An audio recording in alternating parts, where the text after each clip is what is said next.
संवाद बोल काहीतरी. मला माहिती नाही ना त्याला माहिती तुला जे काय माहित असते माहित थोपटे सर बोलते. हा आज आपण सोमनाथ डोरे यांच्या फार्म हाऊसवरती आलेलो आहे आणि त्यांचा हा द्राक्ष आता तोडलेले आहेत आणि त्याच्यावर ते आणि processing ते करून मनुके बनवण्याची प्रक्रिया चालू झालेली आहे.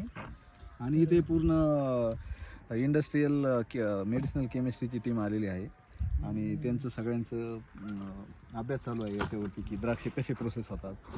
आणि हे जयदीप बराटे सध्या फॉरेनहून आले आहेत, स्टुडंटवरून आले अभ्यास आणि करण्यासाठी. ते खूप इच्छुक होते की द्राक्षे रिअली कसे बनतात आणि त्यांना ह्यांचे द्राक्ष फार गोड आहेत. आणि ते खास स्टुडंटवरून आले तुम्ही रिसर्च जो हा करण्यासाठी. पाठीमागचा जो बघताय ना हे शेड त्याच्यात मनुके तयार होतात. ते मनुके तयार होण्यासाठी लेअर बाय लेअर अगोदर ठेवतात, त्याच्यावर ते पाणी मारतात. कसलं पाणी मारतात माहिती नाही. बाप ते पुढचं कट करा आता. आणि एडिट वगैरे होणार ना. ही खूप छान द्राक्ष आहेत, खूप सगळे गोड गोड आहेत. गोड द्राक्ष आहे. आणि आम्ही आमचे मित्र सोमनाथ डोरे यांच्या फार्म हाऊसमध्ये येऊन हे द्राक्षाचा आनंद घेत आहे. धन्यवाद. धन्यवाद, थँक्यू.